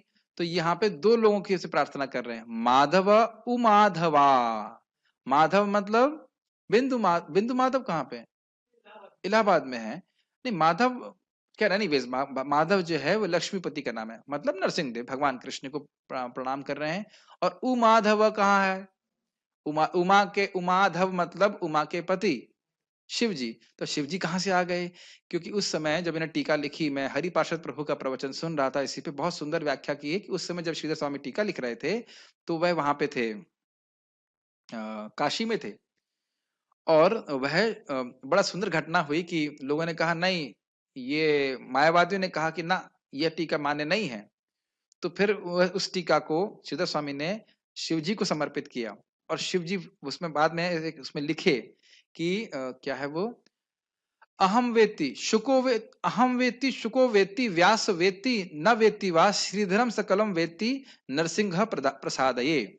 मैं जानता हूं भागवत, शिव जी बोल रहे हैं, और सुखदेव गोस्वामी जानते हैं, व्यासदेव जानते हैं नहीं जानते हैं नहीं पता, लेकिन श्रीधर स्वामी सब जानते हैं भगवान नरसिंह देव की प्रणाम की कृपा से, ऐसे करके।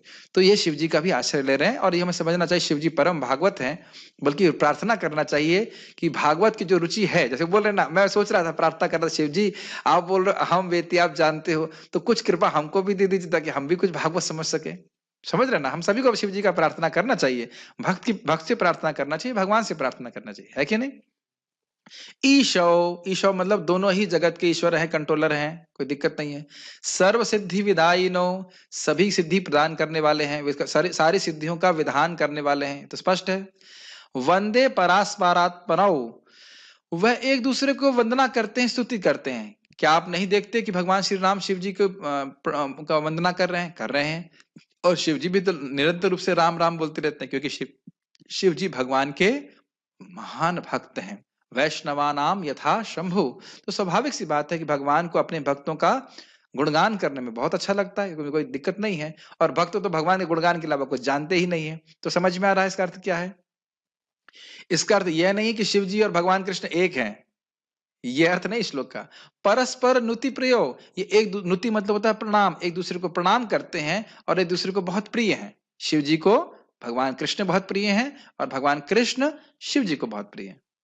ठीक है, ये समझ में आ रहा है? इसकी मैं अनुवाद नहीं पढ़ रहा, संस्कृत समझ में आ रहा है। आप कह रहे हैं कि वो क्यों लिख रहे हैं? संप्रदायानुरोधेन पौर्वापर्यानुसारतः, पौर्यापर्यानुदासत्, श्री भागवत भावार्थ दीपिकेयं प्रतन्यते।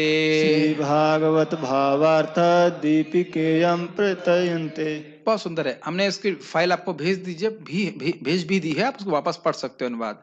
संप्रदाय अनुरोधेना, जैसा मैंने संप्रदाय में ज्ञान प्राप्त किया है, अपने मन से नहीं लिख रहा हूं टीका, ये समझ लेना चाहिए। श्रीधर स्वामी भी बोल रहे हैं कि जैसे मैंने संप्रदाय में ज्ञान प्राप्त किया है वैसे ही मैं लिख रहा हूं। इस पे कुछ लोग विवाद करते हैं कि श्रीधर स्वामी जी मायावाद संप्रदाय से थे, लेकिन मुझे एक भक्त बता रहे थे कुछ कोट करते हुए कि वो विष्णु स्वामी संप्रदाय से थे। तो ये हम तो यही मानेंगे कि भगवान के भक्त हैं, क्योंकि स्वयं चैतन्य महाप्रभु कह रहे हैं गुरु करी माने, तो उसमें कोई संदेह हमको नहीं करना चाहिए। हाँ, उनकी टीकाओं की व्याख्या लोग मायावादी रूप से करते हैं, वो एक अलग बात है, वो एक अलग बात है। लेकिन वो तो फिर गीता की व्याख्या भी लोग ऐसे कर सकते हैं सीधे सीधे। तो वो एक अलग बात है, लेकिन हम यही मानते हैं कि सारे आचार्यगण मानते हैं वो सर्वश्रेष्ठ भक्त हैं, उनके आश्रय में लेकर के हम भागवत को समझेंगे।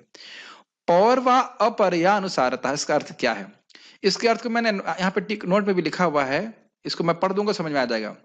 मैंने संपूर्ण श्रीमद् भागवत को पढ़ा है, मैंने का मतलब मैंने नहीं, मैंने मतलब यहाँ पे श्रीधर स्वामी, तथा इसमें पूर्व अर्थात पहले और अपर अर्थात बाद के भाग में अर्थ की दृष्टि से पूर्ण सामंजस्य है, इसे कहते हैं सिंहावलोकन न्याय। समझ में आ रहा है उसका मतलब? पहला श्लोक अगर कृष्ण को भगवान के रूप में स्थापित कर रहा है तो ऐसा नहीं है कि व्यासदेव 12वें स्कंद में जाकेंगे, नहीं, जो मैंने बोला वो कुछ गलत है, कृष्ण भगवान नहीं, कोई और भगवान है।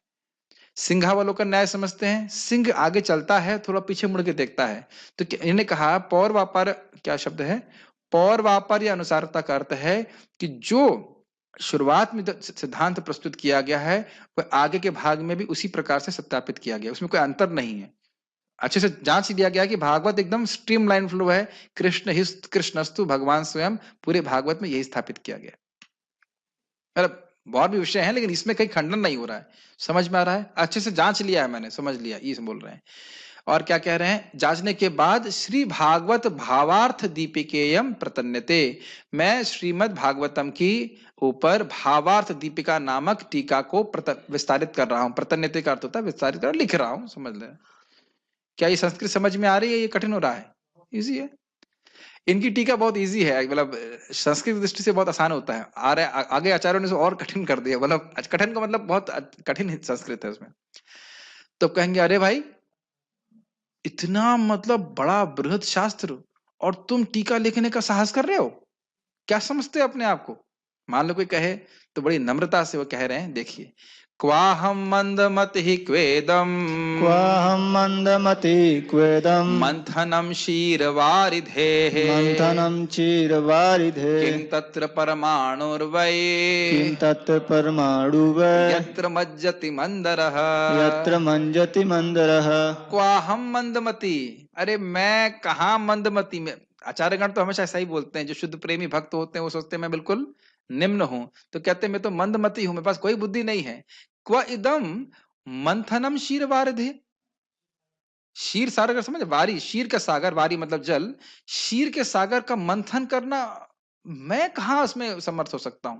क्षीर सागर का मंथन करना कितना मुश्किल बात है। तो कह रहे हैं किम तत्र परमाणु वह यत्र मज्जति मंदरः, जहां पे मंदराचल भी, जिस प्रकार से क्षीर सागर में मंदराचल डूब गया था, तो मैं तो परमाणु हूं, मैं क्या मंथन करूंगा? लेकिन लीला आप जानते हैं कि भले ही मंदराचल डूब गया था लेकिन भगवान सपोर्ट किए थे तो मंथन हो गया था। समझ में आ रही बात? तो उसी प्रकार से कि क्षीरवारिधि, मैं तो डूब जाऊंगा। अब समझ रहे हैं श्रीधर स्वामी की बात में तो हम कहेंगे परमाणु के, हम तो न्यूट्रॉन और प्रोटॉन भी नहीं है कुछ भी नहीं है। हम लोग तो केवल यही कर रहे हैं कि उनकी जो टिप्पणी है, टीका है, प्रभुपाद जी की टीका टिप्पणी है, उसी को चर्चा करने का प्रयास करके उसी में आनंद ले रहे हैं, लेने का प्रयास कर रहे हैं। कितना सुंदर बात है, ये हर भक्त का, वैष्णव आचार्यों का ही मत है, या उनका मत नहीं, मनोभाव रहता है कि मैं बिल्कुल पूरी तरह से अयोग्य हूं, फिर भी भगवत कृपा से यह संभव हो सकता है, भगवान चाहेंगे तो संभव हो सकता है। Make sense? ठीक है, मैं इसका अनुवाद इसलिए नहीं पढ़ रहा हूं क्योंकि स्पष्ट समझ में आ रहा है। और उसके बाद वो बोल भी रहे हैं, बहुत प्रसिद्ध श्लोक है, आप समझ गए श्लोक कहां से है। मूकम करोति वाचालम, मूकं करोति वाचालं, पंगुम लंघयते गिरिम, पंगुं लंघयते गिरिं, यत्कृपातमहं वन्दे, यत्कृपातमहं वन्दे, परमानंद माधवम, परमानंद माधवम। तो मान लो कोई प्रश्न करे तो अगर आप इतने अयोग्य हैं तो ऐसा दुस्साहस क्यों कर रहे हैं, किसके आधार पे कर रहे हैं? तो ये बोल रहे हैं मूकम करोति वाचालम, जो गूंगा है वह भी वाचाल, बहुत बोलने वाला हो जाता है, ये तो असंभव बात है लेकिन ऐसा हो जाता है। पंगुम लंघयते गिरम, पंगु मतलब होता है लंगड़ा, तो लंगड़ा चलने में समर्थ नहीं है, तो कह रहे हैं ना यह तो पर्वत का क्रॉस कर जाता है। उसके बाद कह रहे हैं यत कृपा तमहम वंदे परमानंद माधवम, उन परमानंद स्वरूप माधव भगवान कृष्ण लक्ष्मीपति की मैं वंदना कर रहा, उनकी कृपा से संभव होगा, मैं नहीं कर सकता हूं। यही शिव जी बोले थे ना, श्रीधर सकलम वेति, क्या बोला था मैंने, श्रीधर सकलम वेति नरसिंह प्रसाद, ये भगवान नरसिंह देव की कृपा से व्यास श्रीला श्रीधर स्वामी भागवत को समझते हैं। ठीक है, ये बात ध्यान रखिएगा, श्रीमद् भागवतम के जो शब्दों के अर्थ दे रहे हैं वो श्रीधर स्वामी के अनुगत्य में ही स्वीकार किए जाएंगे। आप उसको डायरेक्ट संस्कृत का अर्थ नहीं ले सकते, वो उनका स्पेशल अथॉरिटी है कि उस शब्द का क्या अर्थ होगा। ठीक है,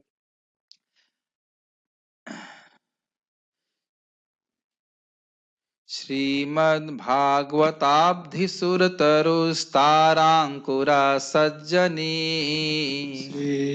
भागवताब्धि नहीं, गलत हो गया। श्रीमद्भागवताभिधसुरतरुस्ताराङ्कुरः सज्जनिः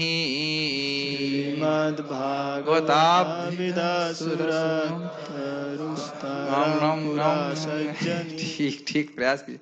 स्कन्देर्द्वादशभिस्ततः प्रबलिसद् भक्त्या लवालोदयः स्कन्धद्वादशाभिसततः प्रविलसत्। चलिए मैं ही बोल देता हूँ। द्वात्रिंशस्त्रिशतं च यस्य विलच शाखा सहस्राण्यलम् पर्णानि अष्टदशेष्टदोति सुलभो ववर्तिर सर्वोपरि। अब इसको हम सीधे सीधे अनुवाद पढ़ लेते हैं, आसानी होगा। इस पुराण को श्रीमद् भागवत कहते हैं। अभिध, अभिध मतलब बोला जाता है। और यह पुस्तक मात्र नहीं है, अपितु यह सुरतरु अर्थात कल्प वृक्ष है, जो देवताओं के लोक में पाया जाता है। तारांकर, जैसे कोई भी वृक्ष एक बीज से उत्पन्न होता है, उसी प्रकार तार अर्थात ओम इस श्रीमद् भागवत पुराण रूपी वृक्ष का अंकुर है। यानी कि ओम का ही विस्तार है गायत्री, और गायत्री का विस्तार है श्रीमद् भागवतम। ओम बीज है पूरे श्रीमद् भागवतम का। इस समझ में आया? सज्जनि अर्थात सत अर्थात आध्यात्मिक जगत, अर्थात यह आध्यात्मिक जगत में इस श्रीमद् भागवत रूपी वृक्ष के नहीं होना चाहिए, वृक्ष का जन्म हुआ। यह भौतिक जगत में प्रकट हुआ है, परंतु उसका स्रोत आध्यात्मिक जगत में है। समझ में आया? तारांकुरः सज्जनी, इसका अंकुर जो है, ये जगत में प्रकट हो रहा है भागवत, लेकिन इसकी ये हुआ कहां से, आया कहां से, अंकुर कहां से हुआ इसका? आध्यात्मिक जगत से। भागवतम, श्रीमद् भागवतम ये शाश्वत ग्रंथ है, समझना चाहिए। प्रकट और प्रकट होता है सूर्य की तरह। इसकी व्याख्या आगे होगी। स्कंदेर द्वादशभिस्ततः प्रविलसत् भक्त्या लवोलोदयः, यह 12 स्कंद रूपी बड़ी शाखाओं से युक्त है और प्रकाशमान है, तथा भक्ति रूपी मिट्टी में इसकी उत्पत्ति हुई। कितना सुंदर बात है ना? कैसे कंपेयर कर रहे हैं कि भाई ये वृक्ष के रूप में है, अंकुर कहां से निकला? आध्यात्मिक जगत में, और मिट्टी क्या है? भक्ति। यानी कि जो भक्ति नहीं है तो भागवत को नहीं समझ सकते। क्या श्लोक है वो?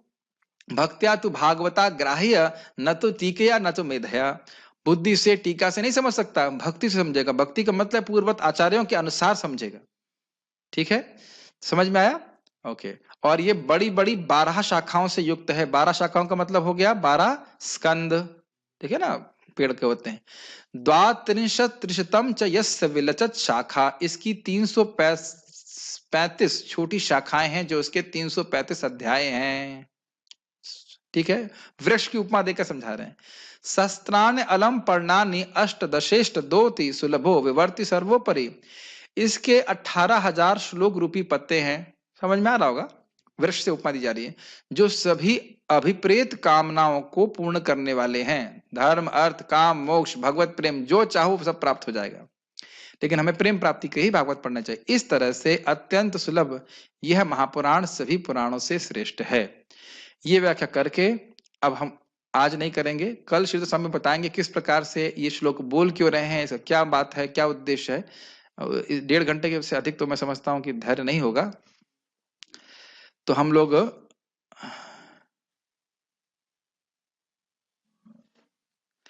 भगवान के मुख पे माता सरस्वती का वास होने का मतलब क्या है? ये अच्छा प्रश्न है। देखिए, इस जगत में लोग सब कुछ जानते नहीं है, नहीं ऐसे समझिए। इस जगत में लोग कुछ 2 प्रकार के टीचर हो गए, जो जानते हैं लेकिन बता नहीं पाते, समझा नहीं पाते, और कुछ लोग होते हैं जो नहीं जाते नहीं जानते हैं, समझाने में बड़े एक्सपर्ट होते हैं। प्राय जगत में लोग इसी प्रकार के होते।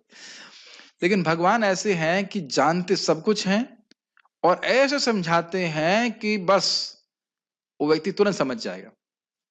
तो ये भगवान की विशेष मतलब शक्ति है। उनकी जो वाणी से बोलते हैं वो कभी गलत होता ही नहीं है, वो कभी झूठा होता ही नहीं है। तो इस तरह समझना चाहिए। हमने यहाँ पे संदीप मुनि भगवान को आशीर्वाद देते हैं वैसे कि तुम जो कुछ भी बोलोगे तो सब सत्य रहेगा, ऐसे करके। वैसे तो भगवान का नित्य गुण है, ठीक है।